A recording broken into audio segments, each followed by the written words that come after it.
আসসালামু আলাইকুম। আমাদের আজকের আলোচনার টপিক হচ্ছে স্টোমাক রিলেটেড ডিজিজেস এবং তাদের রিলেটেড ক্লিনিক্যাল মেডিসিন। তো এর মধ্যে নাম্বার 1 আমরা গ্যাস্ট্রাইটিস নিয়ে আলোচনা করতে চাই। গ্যাস্ট্রাইটিস একটা আসলে ব্রড টার্ম। এটার দুইটা মেজর কজেটিভ ক্লাসিফিকেশন হতে পারে। একটা হচ্ছে অ্যাকিউট গ্যাস্ট্রাইটিস আর একটা হচ্ছে ক্রনিক গ্যাস্ট্রাইটিস।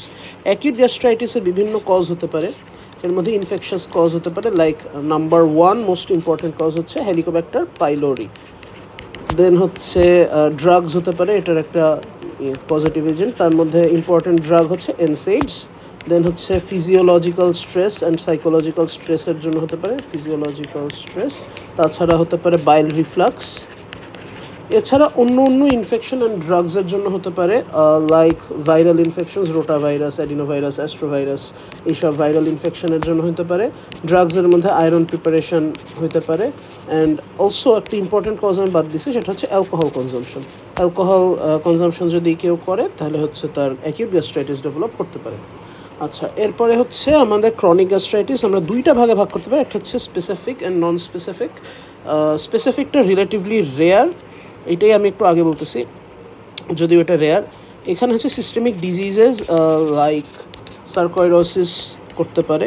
দেন হচ্ছে জিআই রিলেটেড ডিজিজেস লাইক হচ্ছে ক্রনস ডিজিজ, এটা করতে পারে। বিভিন্ন ইনফেকশন আছে, ক্রনিক ইনফেকশন লাইক টিউবারকুলোসিস, দেন হচ্ছে সিএমভি ইনফেকশন, এগুলি হচ্ছে করতে পারে। আর এছাড়া ইডিওপ্যাথিক কজেস আছে।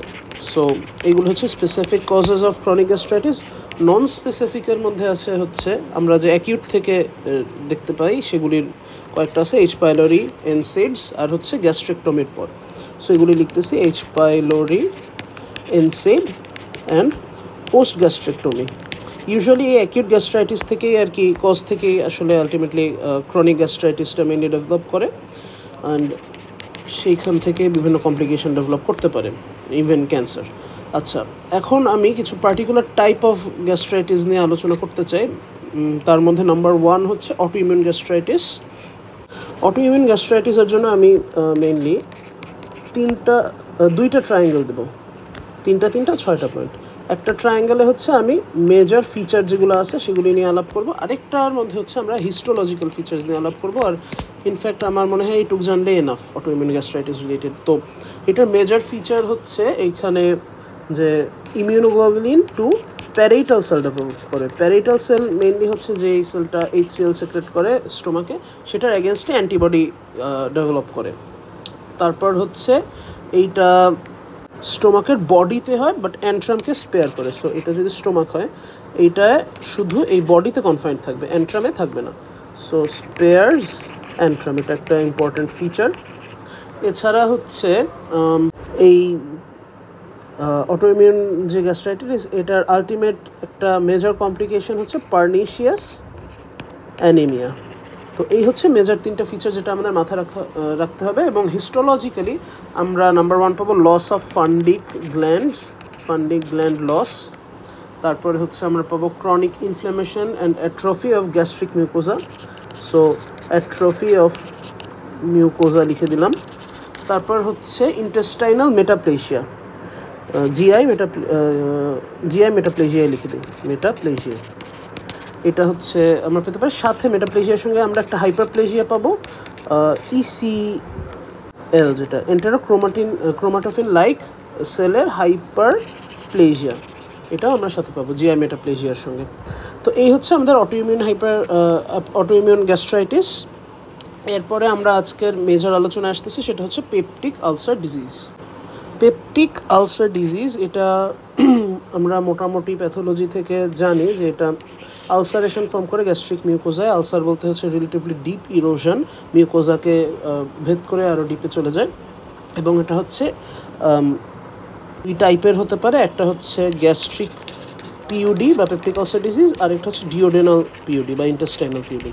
কারণ গ্যাস্ট্রিক পিইউডি যেটা, এটা usually lesser curvature and antrum এই এরিয়াটায় থাকে, অথবা হচ্ছে the lining mucosa at the junction between antrum and body, এই জায়গাটায় হচ্ছে মেনলি থাকে। 90% কেসেস হচ্ছে এই লেসার কার্ভেচার এবং অ্যান্ট্রামেই থাকে। এটা হচ্ছে আমাদের গ্যাস্ট্রিক। আর যেটা হচ্ছে আমাদের ডিওডেনালটা হচ্ছে ফার্স্ট পার্ট অফ ডিওডেনামে থাকে। এবং এই দুইটা ক্ষেত্রেই বলতে পারি যে মেল প্রিডমিনেন্সটা বেশি। এর মধ্যে পার্টিকুলারলি হচ্ছে যেটা ডিওডেনাল আলসার, সেখানে 5:1 প্রিডমিনেন্স অথবা হচ্ছে 2:1 প্রিডমিনেন্স মেলের ফিমেলদের চেয়ে, এবং in case of gastric ulcer এটা লেস দ্যান 2:1 আর কি, তাও মেল প্রিডমিনেন্ট। এটা হচ্ছে মোটামুটি আমাদের রিলেটেড এপিডেমিওলজি গেলো। এখন হচ্ছে আমরা প্যাথোজেনেসিসটায় আসি। তো ফার্স্টলি আমি ইন শর্ট একটু হচ্ছে ওভারঅল যে কেসটা হয়, ওভারঅল কী চেঞ্জেস হয় পিওডিতে সেটা বলতেছি। এখন কিছু জিনিস আমাদের একটু মাথায় রাখতে হবে। আমাদের স্টোমাকে বিভিন্ন টাইপের সেল আছে, তার মধ্যে একটা সেল হচ্ছে ডি সেল। এই ডি সেল থেকে হচ্ছে সোমাটোস্ট্যাটিন রিলিজ হয়। সোমাটোস্ট্যাটিন হচ্ছে গ্যাস্ট্রিনকে ইনহিবিট করে, যেটা হচ্ছে জি সেল থেকে রিলিজড হয়। জি সেল থেকে রিলিজড গ্যাস্ট্রিনকে ইনহিবিট করে, এবং গ্যাস্ট্রিনের কাজ হচ্ছে HCL secretion. So indirectly somatostatin HCL সেক্রেশনটাকে কমাচ্ছে। এখন কোনো কারণে যদি এই সোমাটোস্ট্যাটিন সেক্রেশনটা অফ হয়, গ্যাস্ট্রিন বেড়ে যাবে, এইচসিএল বেড়ে যাবে।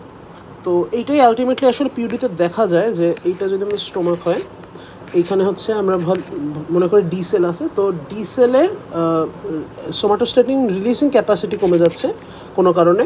অ্যাজ এ রেজাল্ট হচ্ছে গ্যাস্ট্রিনের অ্যাক্টিভিটি বেড়ে যাচ্ছে, তার জন্য হচ্ছে এইচসিএল সেক্রেশন বেড়ে যাচ্ছে।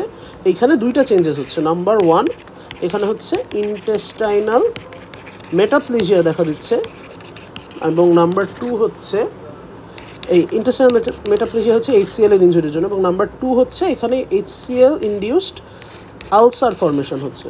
তো এইভাবেই হচ্ছে আলটিমেটলি পেপটিক আলসার ডিজিজটা হচ্ছে। এবার হচ্ছে আমাদের যে one of the main positive agent সেটা হচ্ছে এইচ পাইলোরি। এইচ পাইলোরির জন্য আসলে কীভাবে এই পিউডিটা ডেভেলপ করছে সেটা নিয়ে যদি আমি একটু বলি ইন শর্ট। ফার্স্টলি হচ্ছে এইচ পাইলোরি, এটার বিভিন্ন ভিরুলেন্স ফ্যাক্টর আছে। তার মধ্যে একটা হচ্ছে এটার মোটিলিটি, এটা মাল্টিফ্ল্যাজেলেটেড, বিভিন্ন ফ্ল্যাজেলা থাকে, সো এটা ভেরি মোটাইল।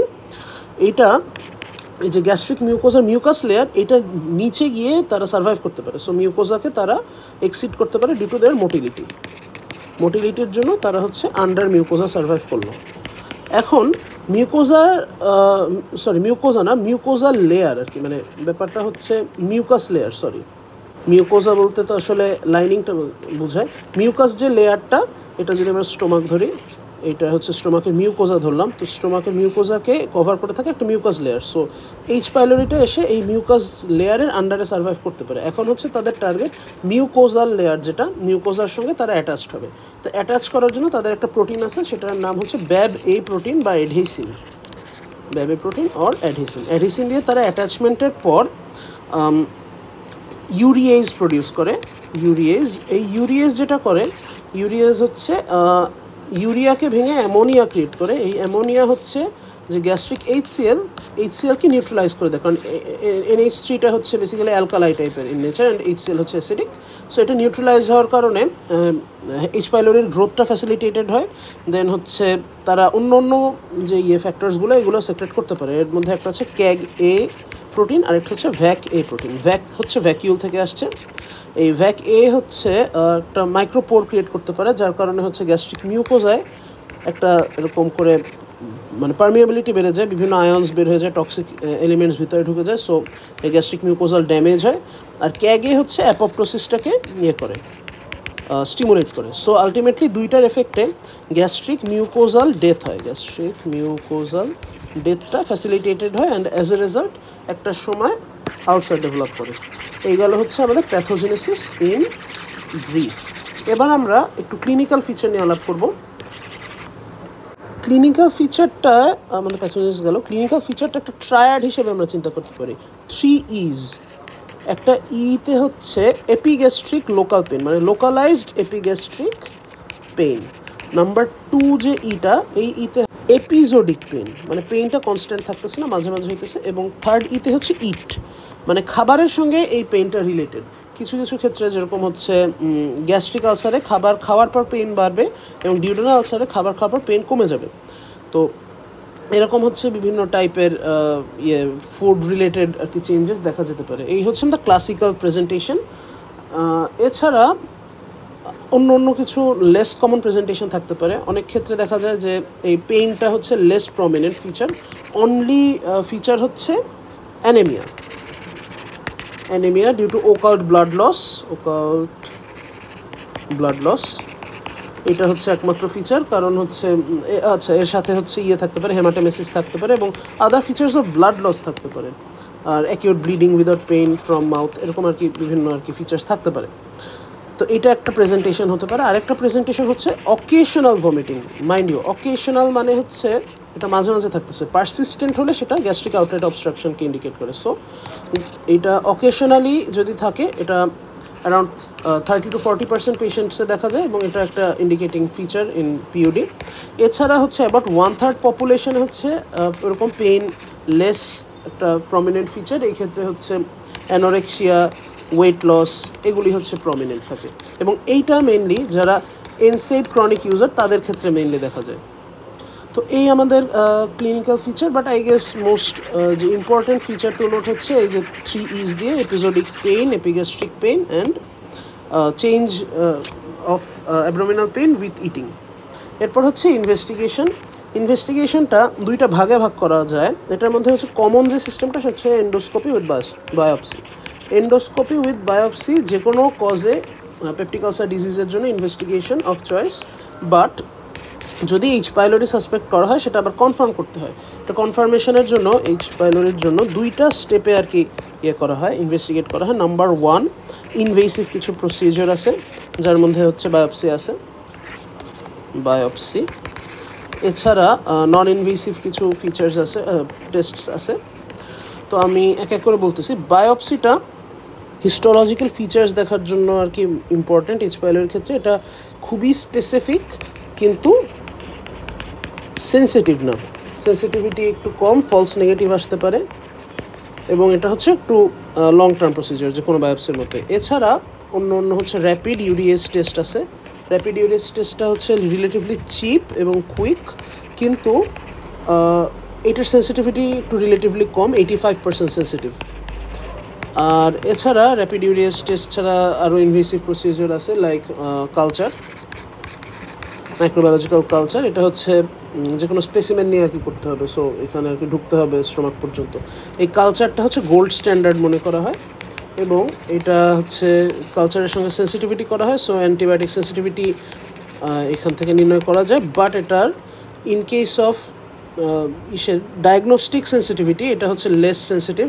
এটা হচ্ছে যেন এবি সেন্সিটিভ হলেও ডায়াগনস্টিক সেন্সিটিভিটি খুব মানে ল্যাক করে আর কি, এটা বলা হয়েছে ডিভিশনে, যেটা ল্যাক্স ডায়াগনস্টিক সেন্সিটিভিটি। এবং হচ্ছে এটা যেহেতু কালচার স্লো একটা প্রসেস, বেশ টাইম কনজিউমিং। নন ইনভেসিভ টেস্টের মধ্যে হচ্ছে সেরোলজি, দেন হচ্ছে অ্যান্টিজেন অফ ফিশিস মানে ফিকাল অ্যান্টিজেন। এছাড়া হচ্ছে ইউরিয়া ব্রেথ টেস্ট। এটা হচ্ছে রেডিও আইসোটোপ যেটা কার্বনের, সেরকম একটা কার্বন ইউজ করে ইউরিয়া প্রডিউস করা হয়। সেই ইউরিয়াটা হচ্ছে আবার যখন পাইলোরির ইউরিয়াস দিয়ে ভেঙে কার্বন ডাইঅক্সাইড আকারে বের হয় তখন সেই কার্বন ডাইঅক্সাইডটা রেডিও লেভেল থাকে এবং এটাকে হচ্ছে ডিটেক্ট করার জন্য টেস্ট থাকে, র্যাপিড ডায়াগনস্টিক টেস্ট, সেটা দিয়ে হচ্ছে আলটিমেটলি ডায়াগনোস করা হয়। তো এইটার সমস্যা হচ্ছে এটা লেস রিলি অ্যাভেলেবল, এটা হচ্ছে খুবই এক্সপেন্সিভ এবং এটার জন্য লাগে এক্সপেন্সিভ যন্ত্রপাতি লাগে, যেমন ম্যাস স্পেকট্রোমিটার লাগে। কিন্তু এটা খুবই হাইলি অ্যাকসেপ্টেড একটা টেস্ট, এটা হাই সেন্সিটিভিটি এবং এটার হাই স্পেসিফিসিটি, সো এটা রিলেটিভলি একটা ভালো টেস্ট। তো এই গেল হচ্ছে আমাদের ইনভেস্টিগেশন। এবার আসি আমরা ম্যানেজমেন্টটা আমরা আই গেস সবাই জানি যারা ফার্মাকোলজি পড়ছি, সেটা হচ্ছে triple therapy in case of কী বলে এইচ পাইলোরি। এটা হচ্ছে দ্য মোস্ট ডিফাইনেটিভ ম্যানেজমেন্ট, যাক তাও আমি হচ্ছে করে আসি একদম সিরিয়ালি যদি আসি ম্যানেজমেন্ট। নাম্বার 1 হচ্ছে জেনারেল কিছু মেজার্স নিতে হয়, লাইক যে পজিটিভ সাসপেক্টেড এজেন্ট এনসেড, অ্যাসপিরিন বা হচ্ছে স্মোকিং, এগুলো হচ্ছে অ্যাভয়েড করতে হবে, অ্যালকোহলিজম এগুলো হচ্ছে অ্যাভয়েড করতে হবে। দেন হচ্ছে এইচ পাইলোরি ইরাডিকেশন।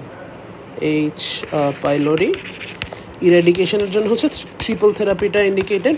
এটা ইউজুয়ালি 7 days আর কি নেওয়া হয় অ্যান্টিবায়োটিকগুলো। পিপিআই ইউজ করা হয় with 2 of any of the 3 following antibiotics, যার মধ্যে আছে হচ্ছে ক্ল্যারিথ্রোমাইসিন, CH হবে না, ক্ল্যারিথ্রোমাইসিন, মেট্রোনিডাজল আর হচ্ছে অ্যামক্সিসিলিন। এখন এর মধ্যে ফার্মাকোলজিতে বলা হয় যে ক্ল্যারিথোমাইসিনটা more specific for H pylori, so এটা রাখাটা রেকমেন্ডেড বা রাখতেই হয়। আর এই দুইটা থেকে একটাই আলটিমেটলি নেওয়া হয়। সো 2 আউট অফ 3 এইগুলোর মধ্যে সঙ্গে একটা প্রোটন পাম্প ইনহিবিটর, এবং এইটা যদি হাই ডোজ ইউজ করা হয় এবং টুয়াইস ডেইলি, সেই ক্ষেত্রে হচ্ছে বেটার এফিকেসি পাওয়া যায় মনে করা হয়। এবং এই থেরাপিটা 7 ডেজের জায়গায় 14 ডেজ যদি দেওয়া হয় সেক্ষেত্রে হচ্ছে আরও এফিকেশিয়াস, মানে আরও বেটার রেজাল্টস পাওয়া যায় বলা হয়। কিন্তু রিসেন্টলি এটা অলমোস্ট একটা ডিফাইনিটিভ ট্রিটমেন্ট ছিল, বাট এটার 90% থেকে এটার এফিকেসি কমে 70% হয়ে গিয়েছে ডিউ টু অ্যান্টিবায়োটিক রেজিস্ট্যান্স। আচ্ছা, এছাড়া একটা ফান্টুনো ফ্যাক্ট হচ্ছে এই ট্রিপল থেরাপিটা অ্যান্টিবায়োটিক মানে ইসের গ্যাস্ট্রিক যে ডিজিজটা পিইউডির ছাড়াও আদার কিছু ইন্ডিকেশন আছে, লাইক আইটিপি, ইডিওপ্যাথিক থ্রোম্বোসাইটোপেনিক পারপিউরা, আর যদি আনএক্সপ্লেইন ভিটামিন B12 এবং আয়রন ডেফিসিট দেখা যায় সেক্ষেত্রে হচ্ছে এটার একটা আননোন কজে ভালো রেজাল্ট পাওয়া গেছে।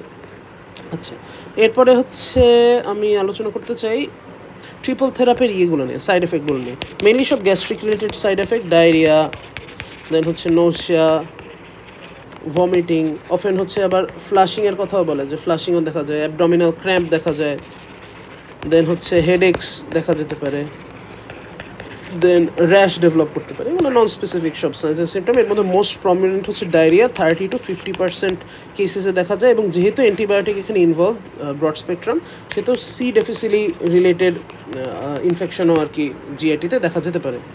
আচ্ছা, মেনটেনেন্স যেটা এই ট্রিপল থেরাপির, এটা নট রেগুলারলি নিডেড, কিন্তু যদি দেখা যায় ঠিকমতো কাজ করতেছে না, আফটার 14 ডেজ হচ্ছে এই পিপিআইটা লো ডোজে কন্টিনিউ করতে হয়।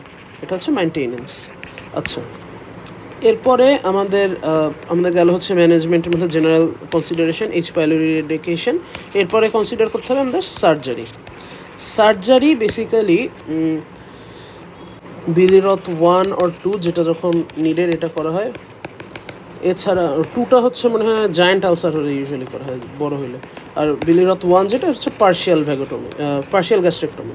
আর হচ্ছে আরেকটা পসিবল সার্জারি হচ্ছে ভ্যাগোটমি উইথ ড্রেনেজ, যেহেতু ভেগাস নার্ভের সঙ্গে এইচসিএল রিলিজের একটা সম্পর্ক আছে, এইচসিএল কমাতে হবে আমাদের, সো ভ্যাগোটমি করে এটা করা হয়, ভ্যাগোটমি অ্যান্ড ড্রেনেজ। এটা একটা সার্জিক্যাল হতে পারে, বাট সার্জারিতে বিভিন্ন কমপ্লিকেশন ডেভেলপ করতে পারে, সেগুলো ইন ব্রিফ আমি একটু জাস্ট এগুলো বলে দেয় হেডলাইনগুলো। ডাম্পিং সিনড্রোম হতে পারে, দেন হচ্ছে ডায়রিয়া, ম্যালডাইজেশন ডেভেলপ করতে পারে, রিফ্লাক্স গ্যাস্ট্রোপ্যাথি ডেভেলপ করতে পারে, দেন হচ্ছে weight loss and anaemia develop করতে পারে, দেন হচ্ছে বোন ডিজিজেস ডেভেলপ করতে পারে,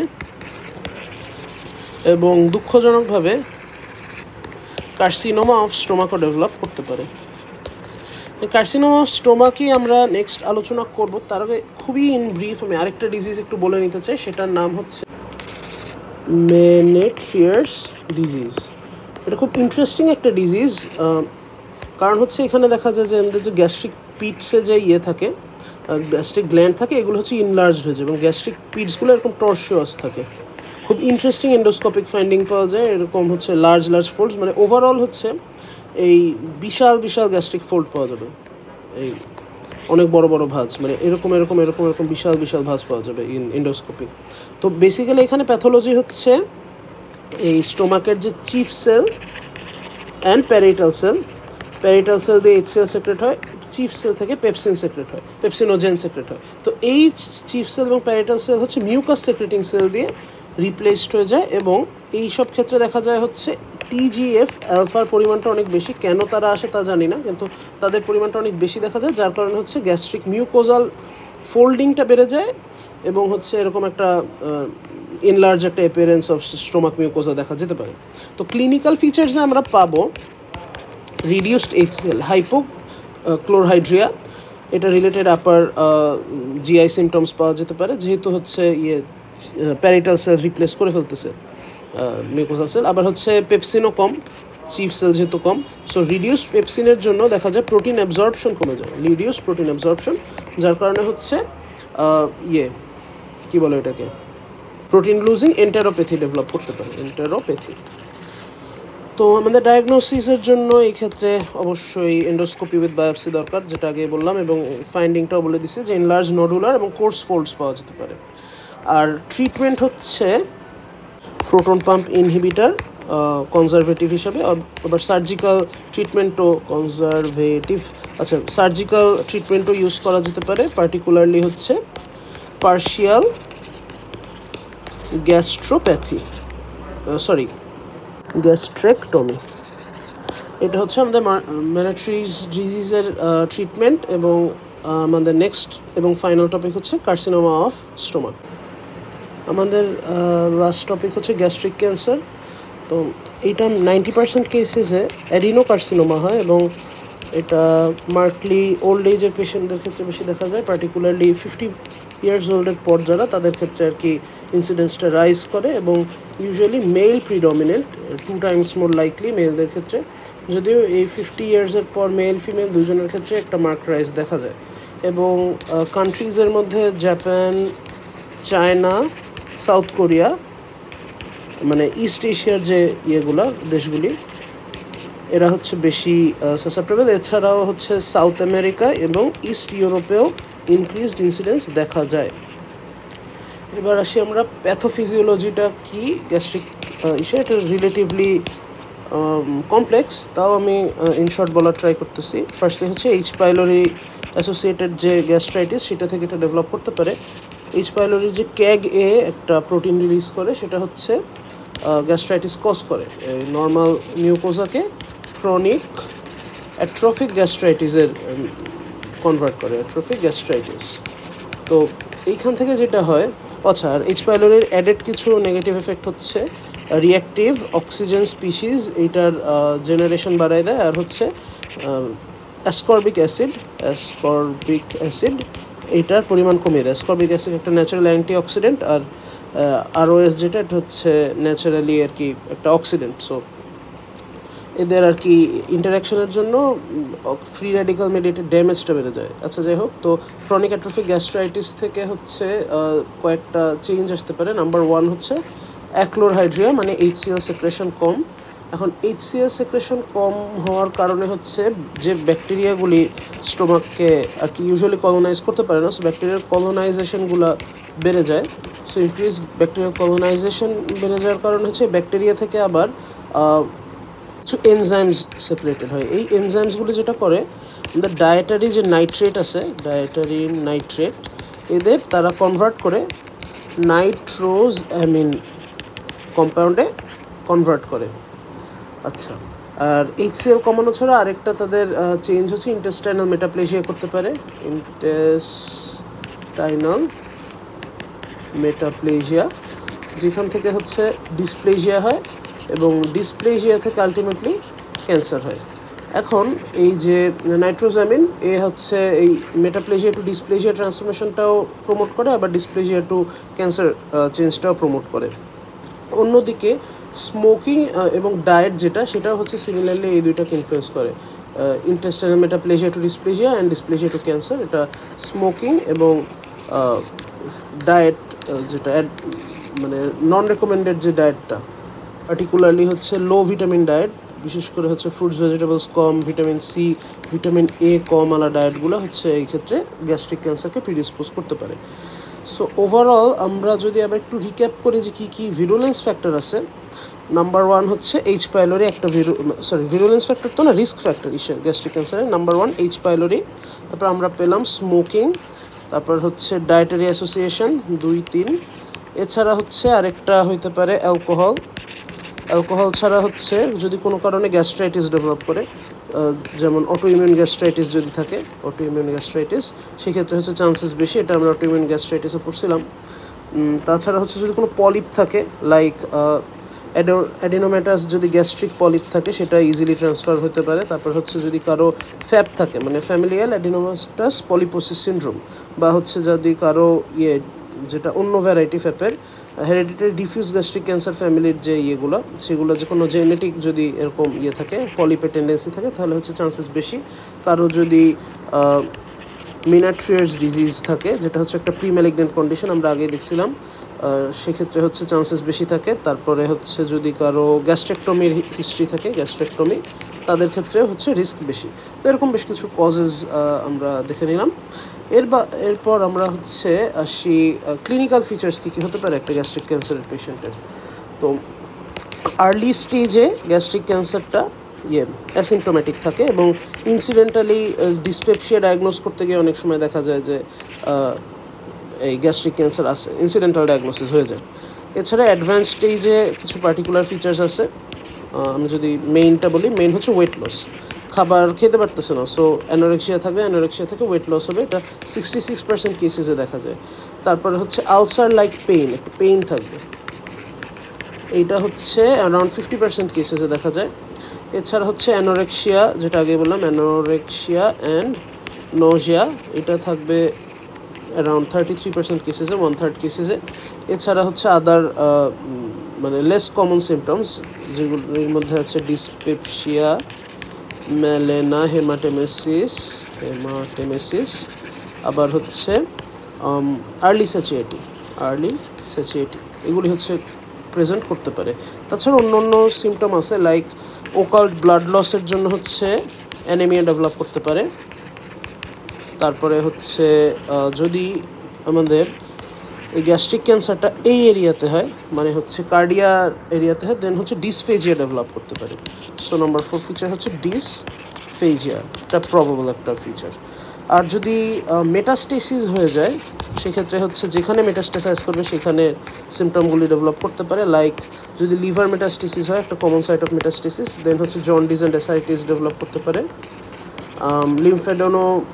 মানে লিমফ্যাটিক স্প্রেডের মাধ্যমে যদি ছড়ায়, সেক্ষেত্রে হচ্ছে লিমফ্যাডেনোপ্যাথি করতে পারে, লাইক ভার্চুস লিম্ফ নোড, যেটা হচ্ছে left supraclavicular lymph node, so Virchow's glands দেখা যেতে পারে। দেন হচ্ছে আম্বিলিকাসে করতে পারে, স্প্রেড করতে পারে, সেখানে আর কি লিমফ্যাডেনোপ্যাথি দেখা যাবে, যেটার নাম হচ্ছে সিস্টার জোসেফস নডিউলস। তারপরে হচ্ছে ওভারিতে করতে পারে, সেখানে হচ্ছে ক্রুকেনবার্গস টিউমার। আচ্ছা, এছাড়া কিছু প্যারানিওপ্লাস্টিক সিনড্রোম এটার সঙ্গে অ্যাসোসিয়েটেড, লাইক থ্রম্বোফ্লেবাইটিস, দেন হচ্ছে অ্যাকান্থোসিস নাইগ্রিকেন্স, তারপর হচ্ছে ডার্মোমায়োসাইটিস, এগুলি হচ্ছে সব associated with gastric cancer. Finally ইনভেস্টিগেশনের মধ্যে ইনভেস্টিগেশন অফ চয়েস হচ্ছে আপার জিআই এন্ডোস্কোপি।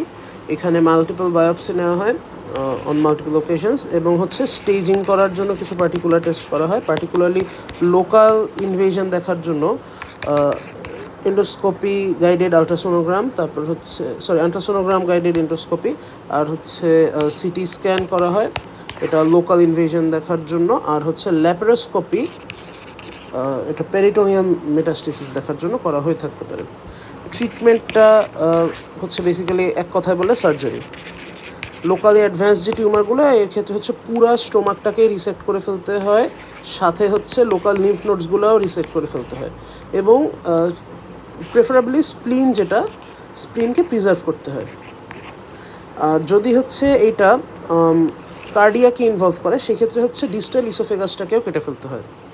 এবং স্মল টিউমারদের ক্ষেত্রে আসলে পার্শিয়াল গ্যাস্ট্রেক্টমি করলেই হয়, যেটুকু আর কি ইনভলভড, আর সাথে হচ্ছে লিম্ফেক্টমি করতে হয়, এবং হচ্ছে বিলিরথ 1 বা রোয়েন ওয়াই দিয়ে হচ্ছে রিকনস্ট্রাকশন করে দিতে হয়।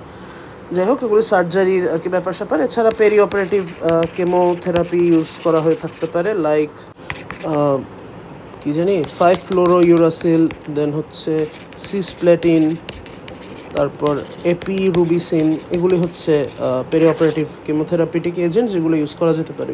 বেসিক্যালি পেরি অপারেটিভ কেমোথেরাপির পারপাস হচ্ছে প্যালিয়েটিভ কেয়ারের জন্য, মানে ক্যান্সার রিলেটেড পেইনটাকে কমানোর জন্য। তো মোটামুটি এই হচ্ছে আমাদের gastric cancer, and that concludes hour discussion on stomach.